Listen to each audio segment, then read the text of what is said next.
الله الرحمن الرحيم، والحمد لله رب العالمين، والصلاة والسلام على أشرف الأنبياء والمرسلين محمد وعلى آل بيته الطيبين الطاهرين.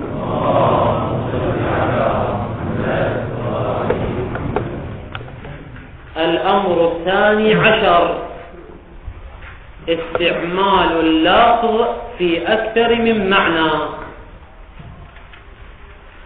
وقبل الدخول في مطالب هذا البحث ينبه المصنف قدس سره على مجموعة من النكات المختصرة. النكتة الأولى: المتقدمون كصاحب المعالم والفصول والقوانين وهداية المسترشدين وغيرها، هؤلاء المتقدمون عنونوا مسألتين مختلفتين. المسألة الأولى: استعمال المشترك، استعمال اللفظ المشترك في أكثر من معنى، كاستعمال كلمة عين في الجارية والباكية أو عين الذهب. هاي مسألة. ثم عقدوا مسألة أخرى مختلفة، وهي استعمال اللفظ في المعنى الحقيقي والمجازي معا، كاستعمال كلمة الأسد في الحيوان المفترس والرجل الشجاع. فعقدوا بحثين: البحث الأول للمشترك، وهل يجوز استعماله في معنيين أو لا يجوز، والبحث الثاني عقدوا علما لللفظ، هل يجوز استعماله في معنى حقيقي ومجازي معا أو لا يجوز. هذا ما فعله المتقدمون. أما ما فعله المتأخرون ومنهم المصنف قدس سره، جمعوا المسألتين في مسألة واحدة، فقالوا: استعمال اللفظ في أكثر من معنى. استعمال اللفظ، يا لفظ، سواء كان مشتركا أو لم يكن مشتركا لفظيا، في أكثر من معنى، سواء كان معنى حقيقيا أم كان معنى مجازيا. فجاءوا بعنوان جامع لكلتا المسألتين: استعمال اللفظ في أكثر من معنى. فهو يشمل المسألة الأولى وهي استعمال اللفظ المشترك في أكثر من معنى، ويشمل المسألة الثانية وهي استعمال اللفظ في المعنى الحقيقي والمعنى مجازي. فكل ذلك هو استعمال لللفظ في أكثر من معنى. والصحيح هو ما قام به المصنف والمتأخرون، وذلك لأن المسألتين، مسألة اللفظ المشترك ومسألة الحقيقة والمجاز، تشتركان في البحوث والأدلة والأقوال، ولا اختلاف بينهما. فلا معنى لعقد مسألتين مستقلتين، لذلك كان الأولى جمعهما في مسألة واحدة، وهي استعمال اللفظ في أكثر من معنى. هاي النقطة الأولى.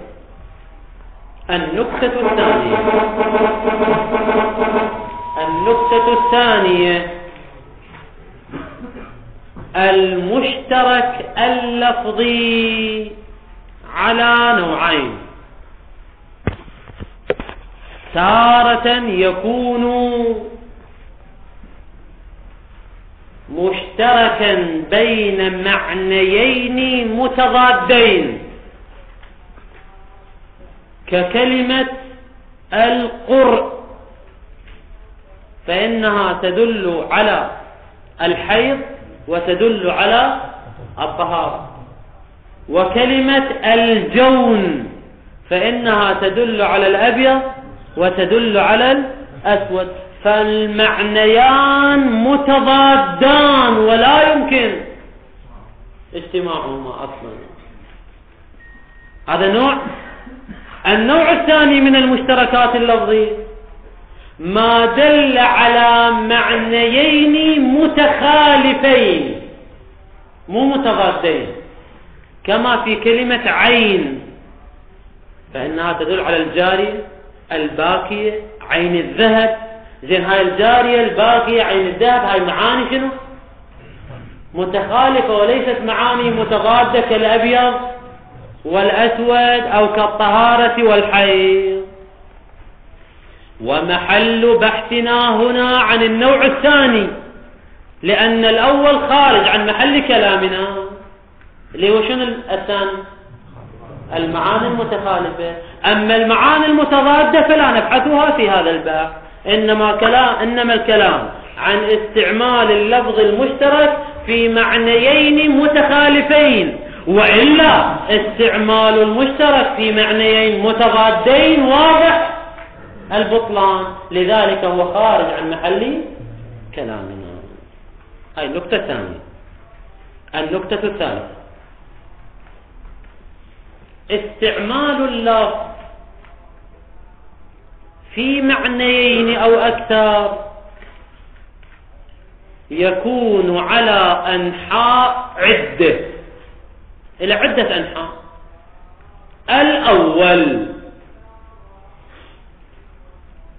استعمال اللفظ في الجامع بين المعنيين، بنحو يكون كل معنى من المعنيين أو المعاني فردا ومصداقا لذلك الجامع. هذا النحو الأول. النحو الأول شنو؟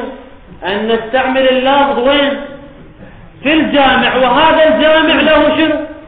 مصادق وأفراد عديدة، كما لو استعملنا لفظ الأمر في مطلق الطلب، فأحد مصادق الطلب هو الطلب الوجوبي، ومصداقه الآخر هو الطلب الاستحبابي، فنستعمل لفظ الأمر في الجامع بين الطلب الوجوبي والطلب الاستحبابي. ما هو الجامع؟ هو عنوان الطلب، والطلب الوجوبي فرد من ذلك الجامع، والطلب الاستحبابي فرد آخر. هذا النحو الأول. النحو الثاني استعمال اللفظ في مجموع المعنيين، مو الجامع بين المعنيين، مجموع المعنيين، بمعنى صهر المعنيين في مركب واحد ومعنى واحد، ويكون كل معنى من المعنيين جزءا من ذلك المركب، مو مصداق لذلك المركب كما في الأول، لا جزء من ذلك المركب. يعني إذا عندنا معنيان أو ثلاثة معاني شو نسوي؟ نجمعها نصهرها جميعا نكون منها معنى واحدا. هذا المعنى الواحد مركب من أجزاء، جزءه الأول المعنى الأول، والجزء الآخر هو المعنى الثاني، وهكذا. فتتحول المعاني المتعددة من كونها معاني عديدة إلى شنو؟ إلى أجزاء من معنى واحد. والمعنى الواحد هو المجموع. صار واضح الفرق بين الجامع والمجموع لو مو واضح؟ الجامع شنو تحته؟ أفراد ومصادر مو أجزاء، بينما بالنحو الثاني شو نقول؟ مو جامع، وإنما هذه المعاني نصنع منها مركبا واحدا مجموعا، وجميع المعاني تكون أجزاء من ذلك المركب الواحد، ونستعمل اللفظ في ذلك المركب. فالنحو الثاني هو استعمال اللفظ في مجموع المعاني، أي في المركب من تلك المعاني، كما لو افترضنا أننا صنعنا مركبا اعتباريا من العين الجارية والعين الباكية وعين الذهب والجاسوس. من كل هذه المعاني الأربعة صنعنا مركبا اعتباريا واحدا، ثم استعملنا كلمة العين في ذلك المركب. يعني راح تصير حال الصلاة، فإن الصلاة تتكون من ماهيات متعددة ومقولات مختلفة، صهرناها جميعا في مركب اعتباري أطلقنا عليه تسمية الصلاة. هنا كذلك الجارية والباكية والجاسوس وعين الذهب كلها نصهرها في معنى واحد، مركب واحد. طبعا مركب حقيقي لو اعتباري، مركب اعتباري طبعا، وإن كان هذا المركب سيكون عجيبا غريبا. شلون تصنع لي مركب من العين الجارية والباكية وإلى آخره؟ المهم نفترض ذلك. إذا افترضنا أننا نستطيع ذلك فهذا استعمال لللفظ في الجامع أم استعمال لللفظ في المجموع؟ هذا استعمال لللفظ في المجموع. هذا النحو الثاني. النحو الثالث استعمال اللفظ في معنى واحد ولكنه غير معين. يعني شو يقول؟ رأيت عينا. يا شنو قصدك من العين؟ رأيت عينا. يقول أنا قصدت واحد، حتى إما الجارية وإما الباكية وإما يعني واحد من المعاني غير معين. وإن شئت عبر المعنى والفرد المردد، استعمل اللفظ وقصد الفرد المردد، قصد فردا واحدا لكنه مردد وغير معين. هذا النحو الثالث. النحو الرابع أن يستعمل اللفظ كلفظ العين في جميع المعاني على نحو الاستقلالية. يعني شنو على نحو الاستقلالية؟ أي لم يستعمل لفظ العين في الجامع، ولم يستعملها في المجموع، ولم يستعمل لفظ العين في الفرد المردد، وإنما استعمل العين في معنى الجارية بنحو استقلالي، واستعمل العين في الباكية بنحو استقلالي، واستعملها في الجاسوس بنحو استقلالي. شنو المراد من الاستقلالي؟ قالوا بنحو كأنه لم يرد غير هذا المعنى. يعني استعمل العين في الجارية كأنه لا يريد غير الجارية، واستعمله في الباكية كأنه لا يريد غيرها. لكن استعمال اللفظ في هذه المعاني في استعمالات متعددة لا استعمال واحد.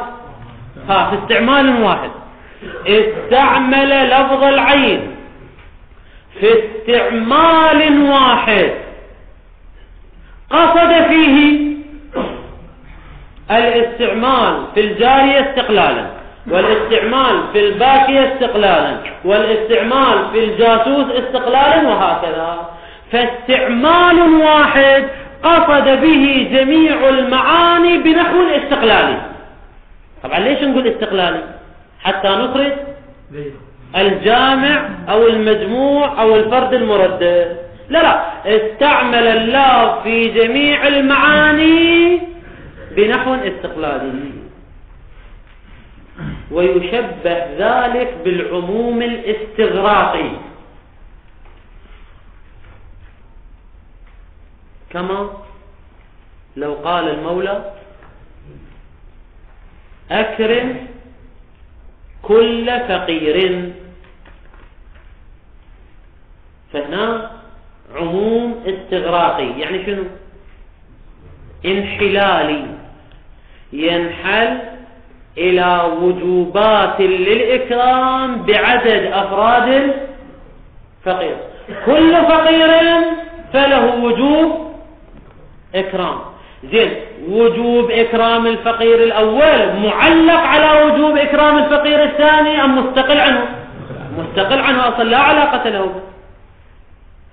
فكل فقير له وجوب مستقل، لكن هذه الوجوبات المتعددة بعدد الفقراء جمعناها بعبارة واحدة، وهي أكرم كل فقير.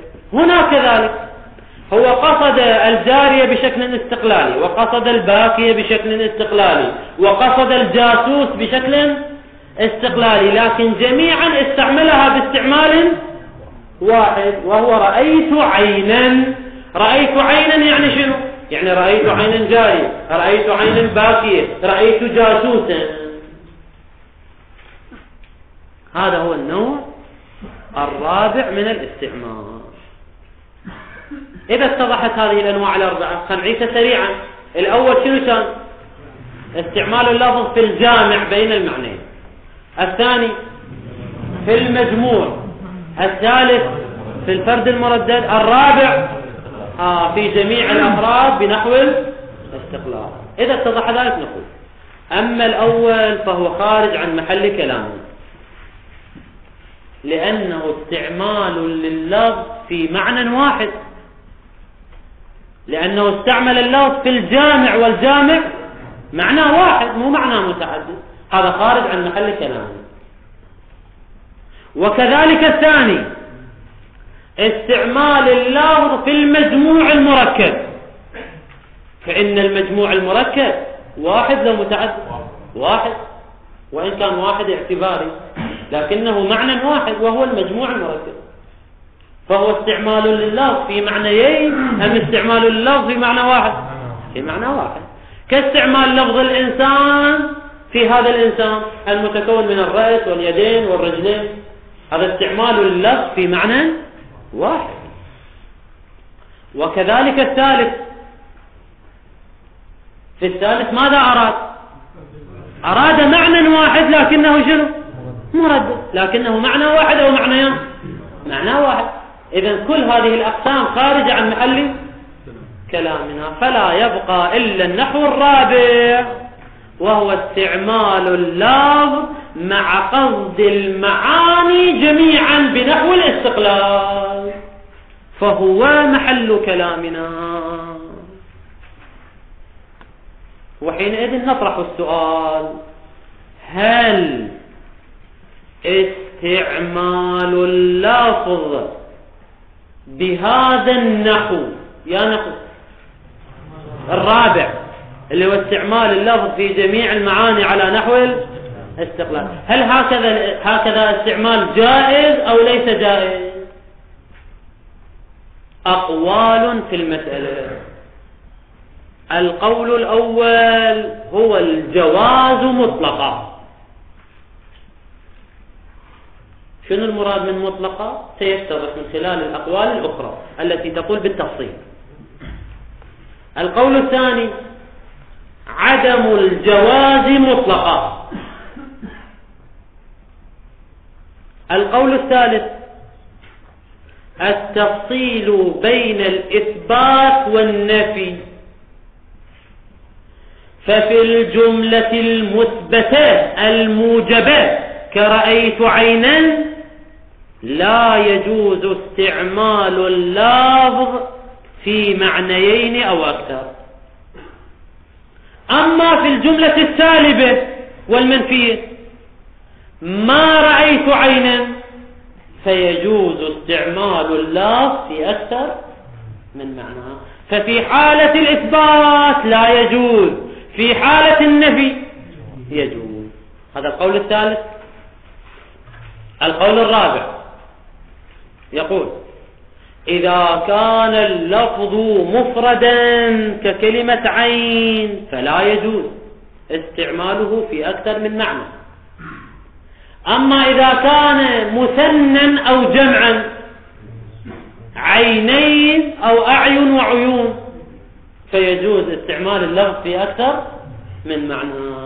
إذن الأقوال أربعة: الجواز مطلقة، عدم الجواز مطلقة، التفرقة بين الإثبات والنفي، والتفرقة بين المفرد وبين المثنى والجمع. وقد عقدوا جملة من التفاصيل في هذه المطالب وقالوا هذا البحث له أهمية كبيرة وثمرات عملية تظهر في الاستنباط الفقهي. ولذلك الآخون قدس سره أيضا يبحث المسألة بنوع من التفصيل، فيبحث عن هذا المطلب في 4 مراحل. المرحلة الأولى: هل استعمال اللفظ في أكثر من معنى بالنحو الرابع ممكن أم مستحيل عقلا؟ فالمرحلة الأولى نتساءل فيها عن ماذا؟ هل هو ممكن أو مستحيل عقلا؟ الجواب: توجد 3 أقوال في المسألة. القول الأول: ذهب إلى الاستحالة مطلقا، الاستحالة عقلا، قال يستحيل عقلا استعمال اللفظ في أكثر من معنى، وهذا ما ذهب إليه صاحب الفصول والمعالم، وما ذهب إليه المحقق النائيني والمحقق العراقي والمحقق الأصفهاني وغيرهم من العلماء والفضاحل. ذهبوا إلى استحالة ذلك عقلا، وإذا كان مستحيلا عقلا فلا تصل النوبة إلى البحوث اللغوية واللفظية والنحوية وغير ذلك، بعد هو مستحيل عقلا. هذا القول الأول. القول الثاني: ما ذهب إليه السيد البروجردي والمحقق الحائري وتبعهم على ذلك تلميذهم السيد الخميني قدس سره، قالوا هذا ممكن عقلا، يمكن عقلا أن نستعمل اللفظ في أكثر من معنى. إذن القول الأول هو الاستحالة عقلا، القول الثاني هو الإمكان عقلا، القول الثالث ما ذهب إليه السيد الخوئي قدس سره، حيث قال هو يجوز عقلا لكنه لا يجوز عرفا، يجوز عقلا لكنه لا يجوز عرفا. يعني محذور إثباتي لو محذور ثبوتي؟ محذور إثباتي، ثبوتا عقلا لا استحالة، لكن الاستحالة من جانب؟ من جانب العرف. هذه 3 أقوال. شيخنا الآخوند أنت ماذا تختار؟ يقول أظهرها الأول، اللي هو شنو الأول؟ وهو الاستحالة. لماذا أظهرها الأول وهو الاستحالة؟ خلينا نقرأ هذا المقدار ثم نبين لماذا. قال: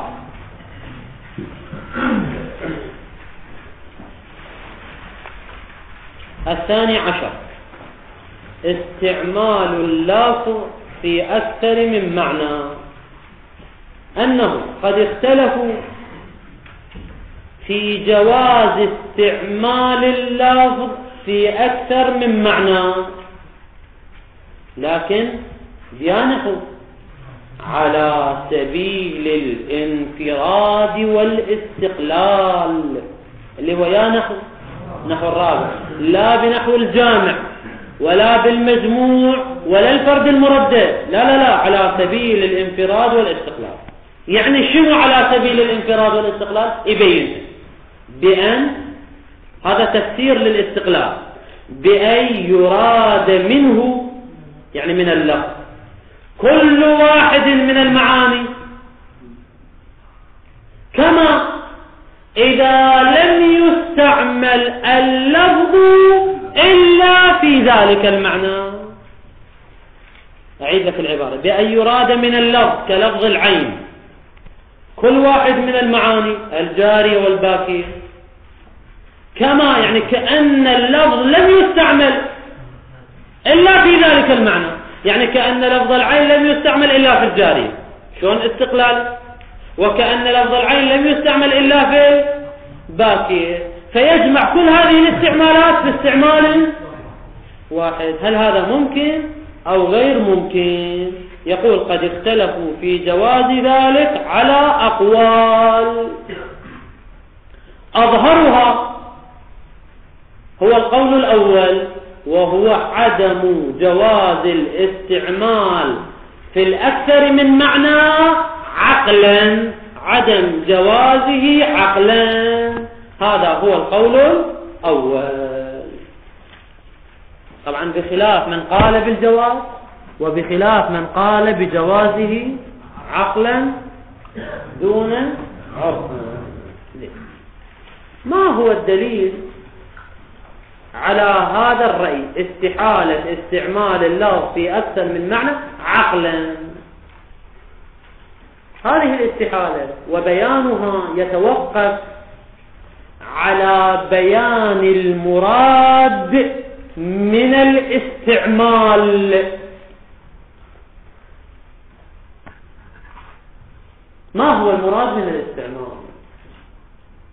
ولذلك نقول نبين جملة من المطالب كمقدمة. المطلب الأول: اختلفوا في استعمال اللفظ في المعنى على مبنيين. عندنا مبنيان.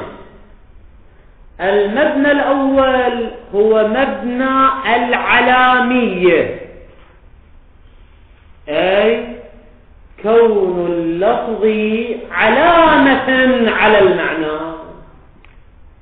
كعلامات الرفع والنصب أو كالعلامات المرورية، وكرفع الراية السوداء الذي هو علامة على الحزن والعذاب، وهكذا. فاللفظ مجرد علامة على المعنى، كالراية السوداء التي هي علامة على الحزن والعذاب. هذا المبنى الأول. زين. وبناء على هذا المبنى لا إشكال ولا شبهة في جواز استعمال اللفظ في أكثر من معنى، لأن اللفظ إذا كان علامة فيمكن أن نجعل علامة تدل على ماذا؟ تدل على أمرين أو أكثر من أمرين.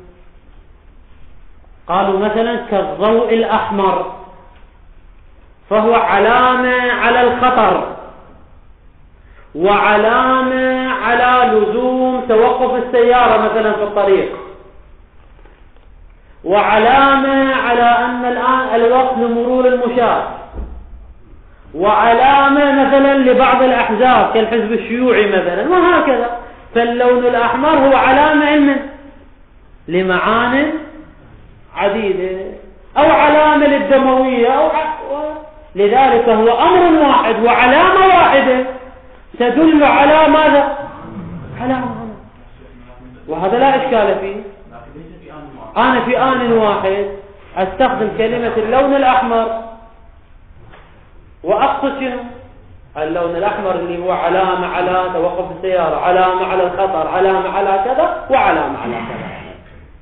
مثلا واحد يقول أحب اللون الأحمر، يعني يا أحمر اللي هو علامة لوقوف السيارة وعلامة كذا كذا، فيشملهم جميعا. هذا على مبنى العلامية. المبنى الثاني، المبنى الثاني عبر عنه بمبنى المرآتية أو الآلية أو القالبية أو الوجهية وهكذا. ولبيان هذا المبنى نذكر 3 أمور. الأمر الأول، اختلفت تعابيرهم أو تعبيراتهم في هذا المبنى، ولكن المعنى المراد واحد. فقال بعضهم الاستعمال هو كون اللفظ مرآة للمعنى، وقال بعضهم كون اللفظ وجها للمعنى، وقال بعضهم كون اللفظ قالبا للمعنى، وقال رابع كون اللفظ ثانيا في المعنى، وقال آخر كون اللفظ وجها من وجوه المعنى. وهكذا عبروا بتعبيرات عديدة ومقصودهم واحد، مقصودهم واحد، وهو أن اللفظ شنو؟ مرآة للمعنى، ثان في المعنى، وجود لفظي للمعنى. هذا الأمر الأول. الأمر الثاني،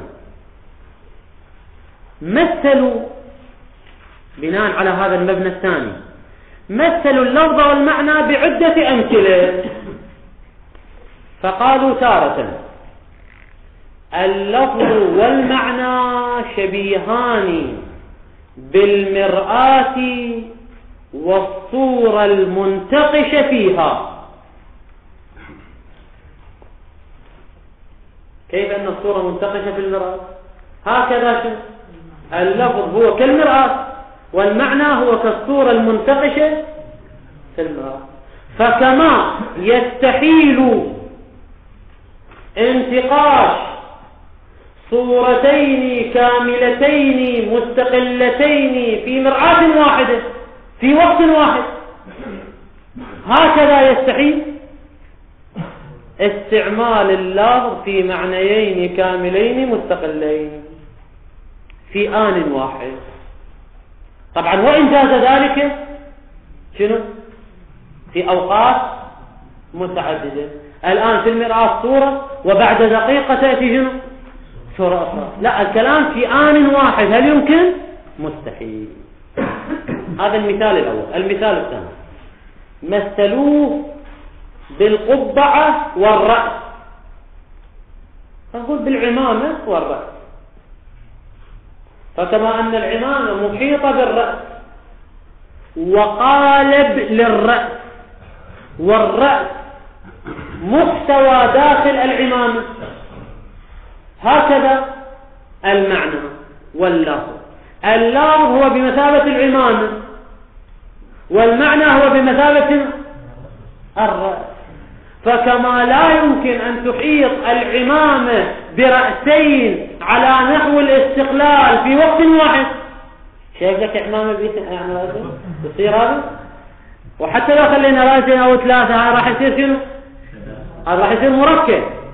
لا، أن تشمل العمامة وتحيط ب3 رؤوس أو 4 على نحو الاستقلال، يمكن هذا؟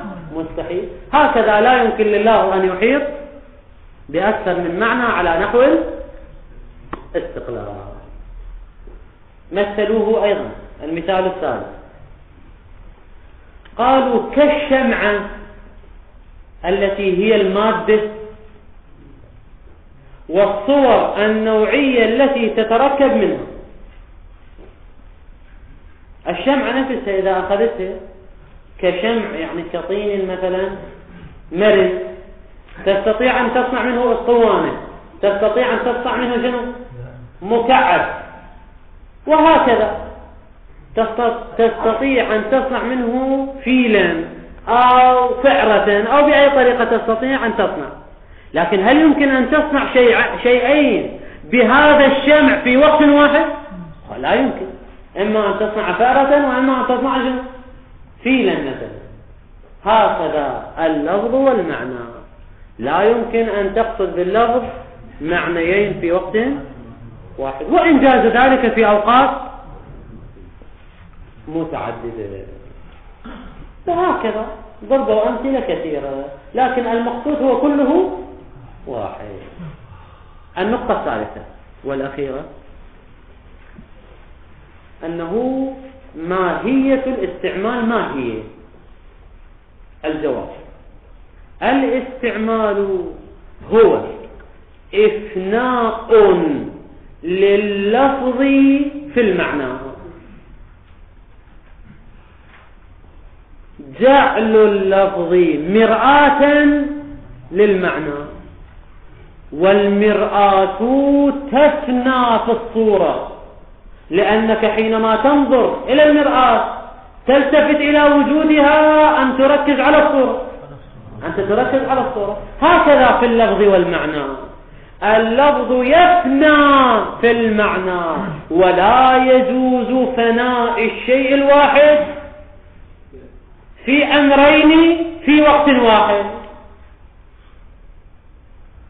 كما قالوا لا يجوز ويستحيل أن يفنى الإنسان في حب الله سبحانه وتعالى، وأن يفنى في حب الدنيا في وقت واحد. ما جعل الله لامرئ من قلبين في جوفه. لا يجتمع حبان، حب الله وحب الدنيا في قلب إنسان، إما حب الله وإما حب الدنيا، لأن حب الله معناه الفناء في الله، وحب الدنيا معناه الفناء في الدنيا. ولا يمكن للفاني أن يفنى في شيئين مستقلين في وقت واحد.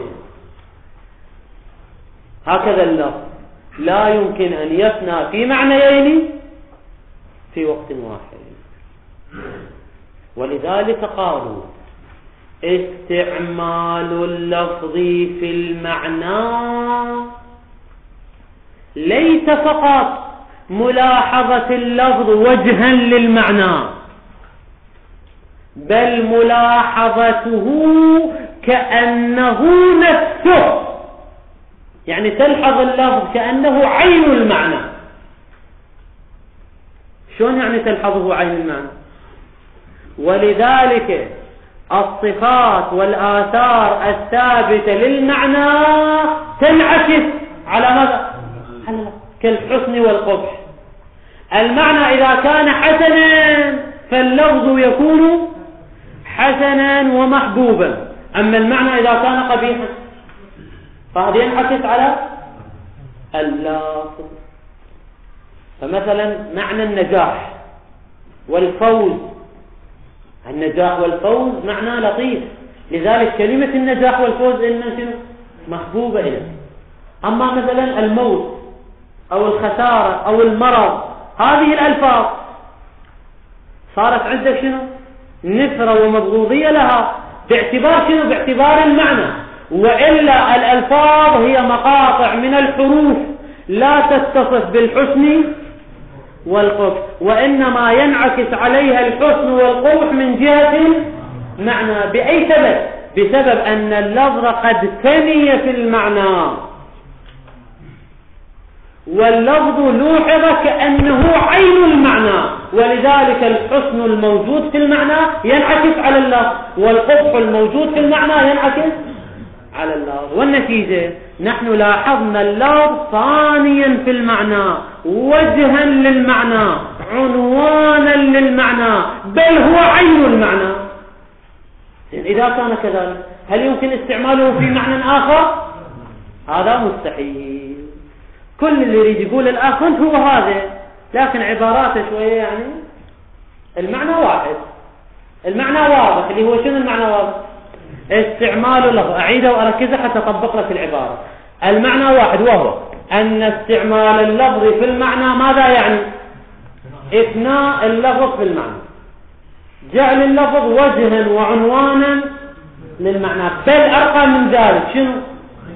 اللفظ كأنه عين المعنى. وإذا كان كذلك فلا يمكن أن يستعمل في معنيين في وقت واحد، لأنه سيفنى في الأول، فكيف يفنى في الثاني؟ يكون وجها للأول، كيف يكون وجها للثاني؟ هذا مستحيل. قال أظهرها عدم جواز الاستعمال في أكثر من معنى عقلا، وبيان أن حقيقة الاستعمال ليس مجرد جعل اللفظ علامة لإرادة المعنى كما هو مبنى العلامية. على مبنى العلامية والمسألة واضحة أنها يجوز، لكن الآن لا نتكلم على مبنى العلامية، وإنما نتكلم على مبنى الثاني، وهو الثناء والوجه والعنوان. بل الاستعمال هو جعل اللفظ وجها وعنوانا له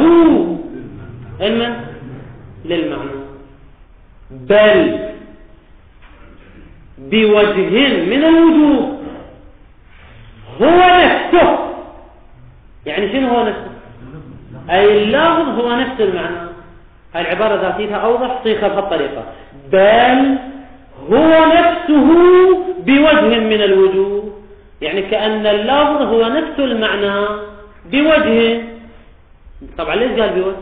يعني بوجوده اللفظي، لا بوجوده العيني ولا بوجوده الخارجي ولا غير ذلك، وإنما هو وجود لفظي للمعنى، بل بوجه نفسه كأنه الملقى. يعني شنو كأنه الملقى؟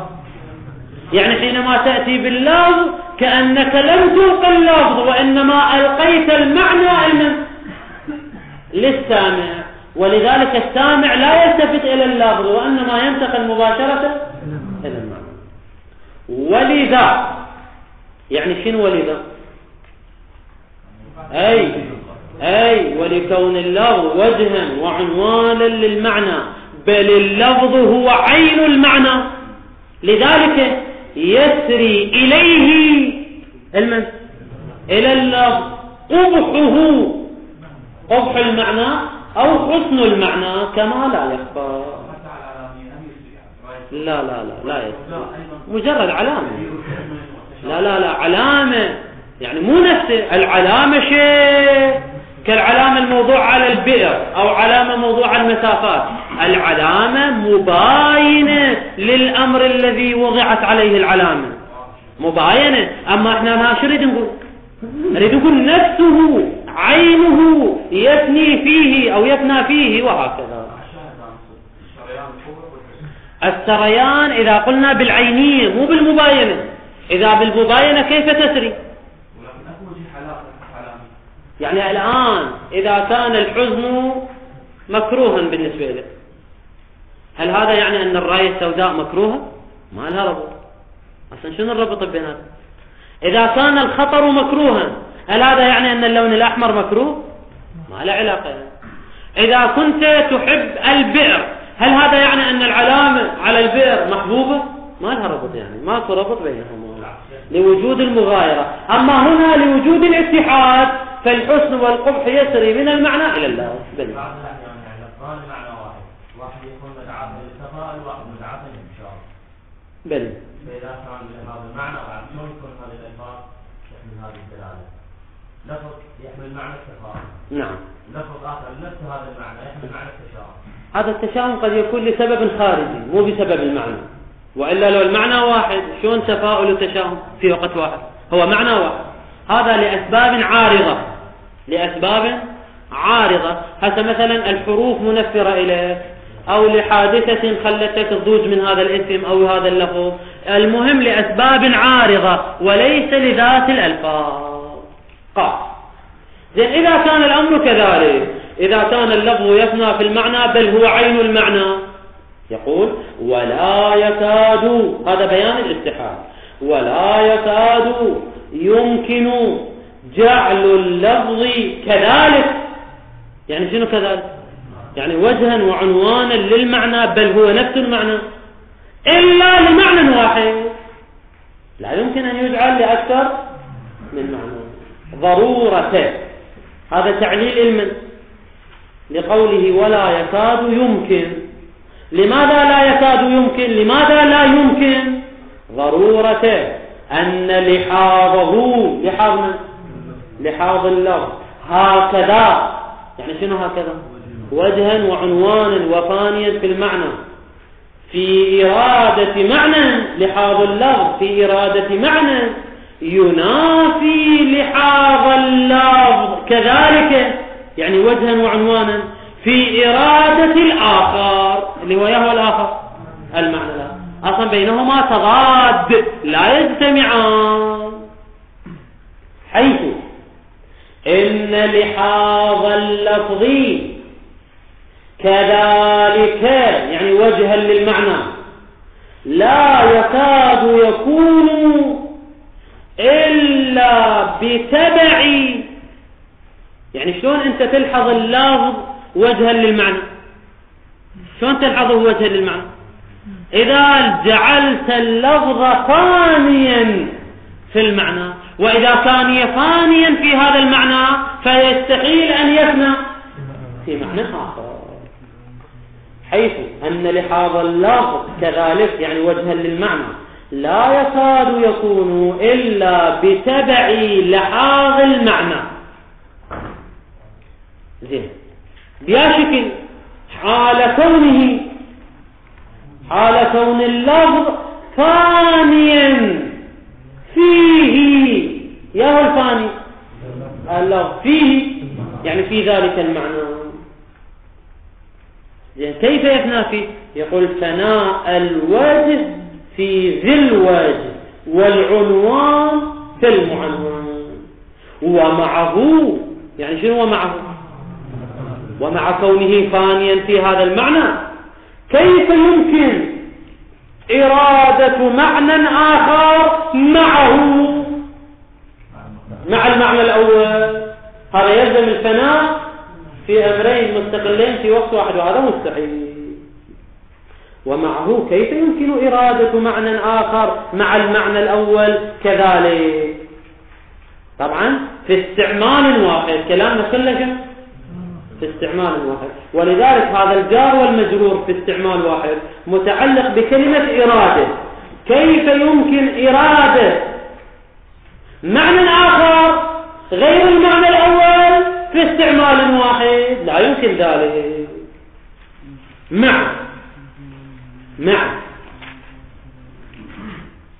هاي كلمة مع، هذا الظرف أيضا راجع لنا لكلمة إرادة متعلق بالإرادة. هذا تقريب للاستحالة بعبارة أخرى، وليس وجها جديدا ودليلا جديدا للاستحالة، وإنما تقريب مع استلزامها. هذا قال استلزامه، الصحيح استلزامها يعني إرادة المعنى الآخر، مع استلزام إرادة المعنى الآخر ماذا تستلزم؟ للحاظ آخر غير لحاظ اللفظ وجها وعنوانا للمعنى الأول.